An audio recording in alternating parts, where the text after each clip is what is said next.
बच्चों इसके पहले हम लोगों ने देखा था प्रथमा विभक्ति और प्रथमा विभक्ति का प्रयोग, स्पेशल प्रयोग हम लोगों ने देखा था। नॉर्मल प्रयोग तो हो ही जाता है। नॉर्मल प्रयोग कैसे होता है, जहाँ प्रथमा विभक्ति की जरूरत होती है वहाँ प्रथमा लगा देते हैं, लेकिन स्पेशल प्रयोग भी हम लोगों ने प्रथमा विभक्ति का देख लिया।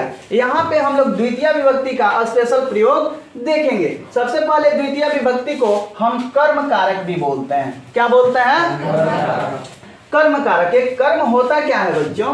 एक कर्म होता क्या है? कर्तुरी इप्सितम कर्म, यानी कर्तुरी इप्सितम कर्म, यानी कि कर्ता की अत्यंत इच्छा जिस काम को करने में हो, कर्ता जो कर रहा है उसकी अत्यंत इच्छा जिस काम को करने में हो उसे हम कर्म कारक कहते हैं। क्या कहते हैं? जैसे मैं किताब पढ़ रहा हूं, मैं किताब पढ़ रहा हूं, मैं क्या कर रहा हूं? क्या पढ़ रहा हूं? मैं क्या पढ़ रहा हूं?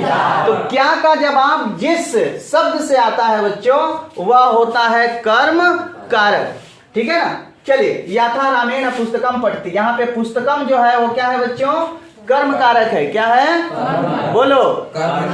पुस्तकम क्या है? क्यों है? क्योंकि ये जो करता है इसकी इच्छा क्या है? पुस्तक है। इसकी इच्छा किस पे पड़ रही है? पुस्तक पर। अत्यंत इच्छा किस पे पड़ रही है? पुस्तक पे। अत्यंत इच्छा किस पे पड़ रही है? इसलिए पुस्तक क्या है? अरे बोलो, पुस्तक क्या है? क्यों कर्म कारक है? क्योंकि कर्ता की इच्छा जो है इस पे पड़ रही है। क्लियर हुआ ना? तो चलिए, जब यहाँ पे जिस वस्तु में भी जो है कर्म कारक हो वहां, ठीक है, जिस शब्द पे कर्म कारक हो वहां द्वितीय विभक्ति। जैसे पुस्तकम क्या है? द्वितीय विभक्ति होता है। पुस्तकम क्या है? द्वितीय विभक्ति। ठीक है, चलिए, कर्मणि द्वितीय, यहाँ पे एक सूत्र देखेंगे आप, लिखा है कर्मणि द्वितीय। कर्म में द्वितीय विभक्ति होती है। कर्म में द्वितीय विभक्ति होती है। कर्म में द्वितीय विभक्ति होती है। बोलिए। जैसे सा पुस्तकम पठति, सा पुस्तक, यहाँ पे देखिए लड़की है, लड़का के लिए स होता है, लड़का के लिए स होता है, लड़की के लिए सा होता है। तो वह पुस्तक पढ़ती है, वह पुस्तक पढ़ती है। तो पुस्तक में कौन विभक्ति लगा है बाबू? किस सूत्र के आधार पर? बोलो। किस सूत्र के आधार पर? एग्जाम में दे देगा सा पुस्तकम पढ़ती, पुस्तकम में कौन विभक्ति किस सूत्र के आधार पर लगी है बच्चों? तो आप लोग बताओगे कि पुस्तकम में द्वितीय विभक्ति कर्मणि द्वितीय सूत्र के आधार पर लगी है कि नहीं है? बताओगे ना? चलो, यहाँ पे रामा फलम खादति, यहाँ पे क्या लिखा है? राम क्या खाता है? राम क्या खाता है?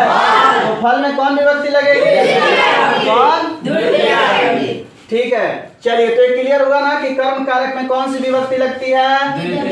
द्वितीय विभक्ति लगती है। चलिए देखते हैं और आगे देखते हैं। दूसरा सूत्र क्या कहता है? अभित परित सर्वतः योगे द्वितीय। अभित परित सर्वतः के योग में द्वितीय विभक्ति होती है। अब यहाँ पे देखिए, अभिता का अर्थ होता है बच्चों दोनों। अभिता का अर्थ क्या होता है? परिता का अर्थ होता है चारों। परिता का अर्थ क्या होता है? सर्वतः का अर्थ क्या होता है? सर्वतः का अर्थ क्या होता है? तो जब आप लिखिएगा कि यहाँ पे इन शब्दों के योग में द्वितीय विभक्ति होती है, तो यहाँ पे देखिए, ग्रामम अभितः पर्वता संति, ग्राम के दोनों ओर क्या है? पर्वत है। तो ग्रामम में कौन विभक्ति लगी है? कौन विभक्ति लगी है? यहाँ पर भी कौन विभक्ति लगी है? कौन विभक्ति? जिसके चारों ओर दोनों ओर कोई चीज हो उसमें द्वितीय विभक्ति लगती है।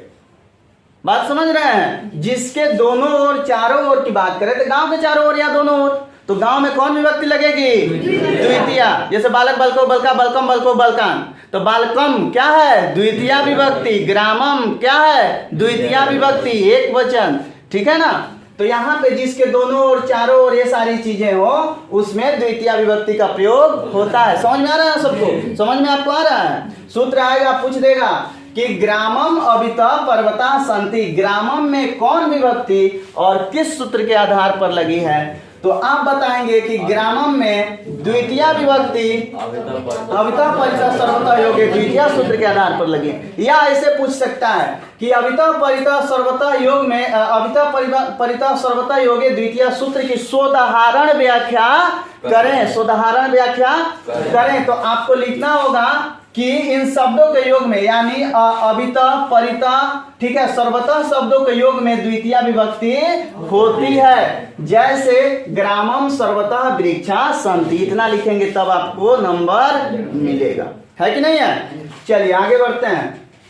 उसके बाद में तृतीय सूत्र देखिए, लंबा वाला सा सूत्र जो है मिल जाता है। लिखा है प्रत्यानुधिकम निक्सा अंतरे अंतरेण याद या वद भी, ठीक है ना। इतना बड़ा है लेकिन छोटा छोटा करके हम लोग देख लेते हैं। देखिए प्रति तोड़िएगा, प्रत्यानुधि अंग, ठीक है, तो उसको तोड़िएगा तो यहाँ पे क्या हो जाएगा, प्रति का अनु मतलब धिक मतलब, ठीक है। निक्सा, निक्सा माने निकट होता है, क्या होता है निक्सा मतलब निकट, अंतरा मतलब बीच में, अंतरेण मतलब बिना, यावत मतलब। इन शब्दों के योग में द्वितीय विभक्ति होती है। किन शब्दों के योग में, योर में, ठीक है, पीछे, धिकार, निक्सा यानी निकट, बीच में, बिना, तक। इन शब्दों के योग में कौन विभक्ति होती है, कौन विभक्ति होती है। तो यहाँ पे देखिए गृहम निक्सा नदी अस्ति, गृहम निक्सा नदी अस्ति, इसका अर्थ क्या हुआ, गांव के निकट नदी है, गांव के निकट नदी है। इसका अर्थ है ना हुआ कि गांव के निकट क्या है, नदी है। तो यहाँ पे कर्म कारक के जो प्रयोग हैं उसके 3 सूत्र आपको यहाँ पे बताए गए हैं, ठीक है। इधर 3 सूत्र आपको बताए गए हैं और इसके आगे वाले वीडियो में द्वितीय विभक्ति यानी कर्म कारक का और भी प्रयोग लेके हम उपस्थित होंगे। तब तक अपने दोस्त और होस्ट को दीजिए इजाजत। जय हिंद।